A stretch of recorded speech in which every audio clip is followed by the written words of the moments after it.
Ms. Dean? Thank you, Chairman Rogers. Thank you, Ranking Member Meng. Thank you, Ranking Member DeLauro. And thank you to you, Secretary Lutnick. Thanks for being here today. I want to pick up on what Mr. Morelli was talking about, and I'll use the word stability. And I think you know this from your many years in business.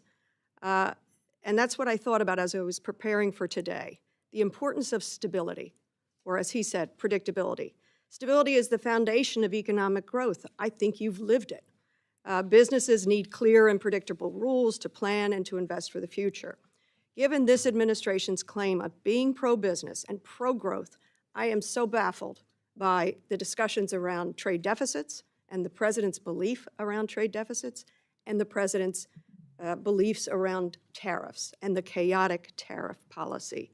They're on, they're off. Many of the tariffs are punishing, creating a level of instability and uncertainty in our economy that we haven't seen since COVID. I hear the same thing over and over from constituents, from small businesses, from bankers in my area. They can't figure out how to plan, how to lend. Businesses can't figure out how to expand, how to grow, whether to hire, whether to not hire. And I'd heard just literally this morning from a very large American retailer. First word out of the woman's mouth was uncertainty, and the last thing she said to me was uncertainty, all surrounding tariffs.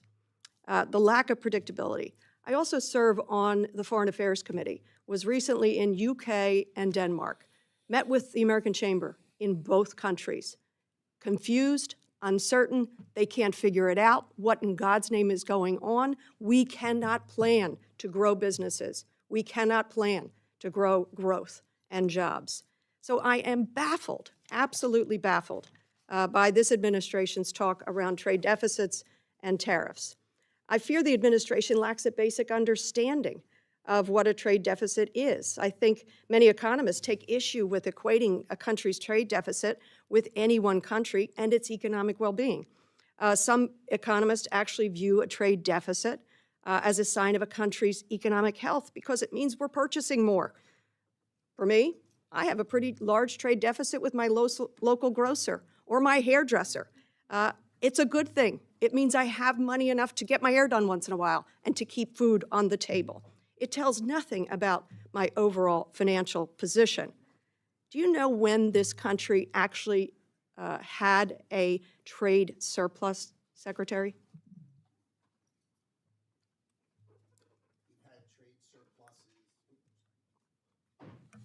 The president likes to speak about before. No, historically. When did we have a trade surplus?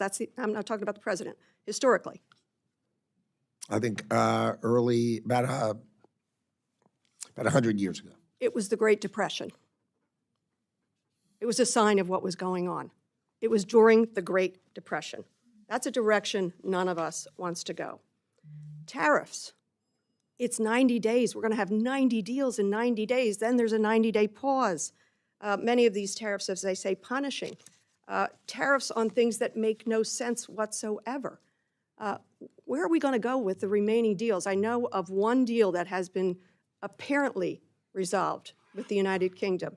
We got 89 more deals to do in just a few more days. Where are we on those deals? We are in the midst of negotiations with dozens and dozens of countries. We could sign deals, but they're only going to get better as we negotiate them. That's just simply not true. Because as I told you, the American— Actually, I promise you it's true because I am doing it. So I promise you it is true, and I'm here testifying in front of you, and I promise you it's true. And Mr. Trump promised to bring down the cost of goods day one. And what he has done through his trade deficit fixation and his tariff chaos has nakedly increased the cost of goods. The estimates are that for consumers in my area, suburban Philadelphia, $2,000 at least a year increases on goods. I'll give you an example of one. Bananas. What's the tariff on bananas? Americans, by the way, love bananas. We buy billions of them a year. I love bananas. What's the tariff on bananas? The tariff on bananas would be representative of the countries that produce them. And what's that tariff? Generally 10%. Correct, 10%. Walmart has already increased the cost of bananas by 8%. But as Recognizing countries because- do deals with us, that will go to zero. As countries do deals with But the us, that will cost go is to on the zero. American consumer now and on the businesses with the confusion now. Mr. Secretary, I believe you know better. I believe you recognize that a trade deficit is not something to fear. I believe you know that predictability, stability is essential for businesses. I wish you would show that truth to this administration, and I yield back. Time of the gentlelady has Do expired. you mind, Mr. Chairman, if I make one quick comment to the end? Would that be okay? I'm sorry, Would you mind if I make one quick comment to the representative? please. There's no uncertainty if you build in America and you produce your product in America, there will be no tariff. We can't So the produce bananas concept in of building America. in America and paying no tariff We is cannot- very, very clear. We cannot Fighting for build imports is bananas in not the same. America. Time of the gentlelady has expired.